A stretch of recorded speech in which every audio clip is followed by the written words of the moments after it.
Prabowo lebih unggul dari capres lain Ganjar dan Anies. Lembaga dan Analisa Kebijakan Publik, Lanskap, merilis survei elektabilitas pasangan capres-cawapres di Pulau Jawa. Hasilnya, pasangan Prabowo Subianto Gibran Rakabuming Raka berada di posisi teratas dengan angka 40%.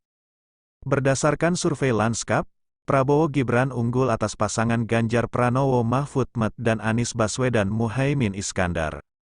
Di posisi puncak bertengger teratas adalah pasangan Prabowo Gibran dengan memperoleh 40,0%.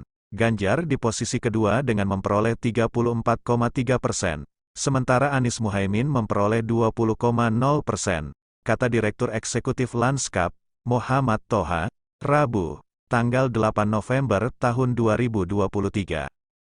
Toha mengatakan ada sejumlah alasan soal tingginya elektabilitas, yakni Prabowo dinilai menjadi sosok yang mengajak generasi muda untuk berkolaborasi membangun negara. Penampilan Prabowo juga dinilai menjadi daya tarik elektoral.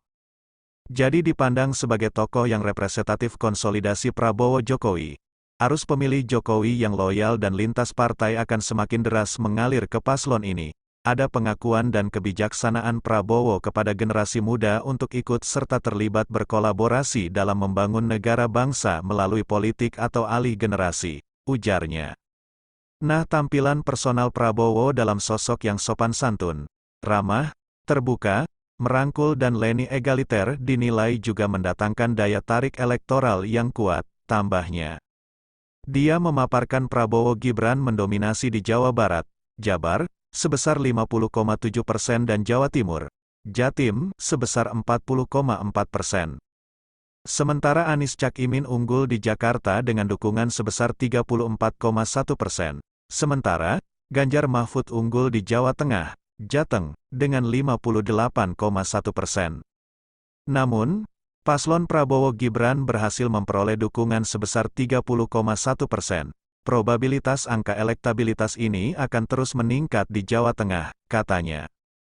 Dia mengatakan pasangan Prabowo Gibran juga paling berpotensi mendapatkan suara dari Gen Z, Gen Y, Milenial, Gen X, dan Baby Boomers.